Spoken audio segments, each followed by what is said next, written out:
আচ্ছা, আজকে দুপুরে লাঞ্চে আছে এখানে হচ্ছে, এটা হচ্ছে মূলার শাক, এটা হচ্ছে সব মিক্স সবজি, এটা বাড়ির লেবু, এটা আমাদের বাড়ির চালের ভাত, এটা আমাদের বাড়ির ইলিশ মাছ আলু দিয়ে বেগুন দিয়ে, ওইটা আমাদের বাড়ির ডাল। বল, এটা তোদের বাড়ির মোটেও না, এটা তোর শ্বশুর বাড়ি, এটা আমার বাড়ি।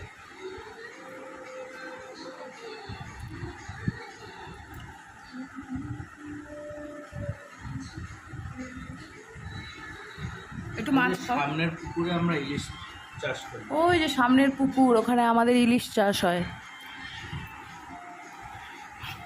একটু ইলিশটা খায়ে বলো কেমন টেস্ট। ইলিশটা খাবো। ঠিক আছে, চলো টাটা।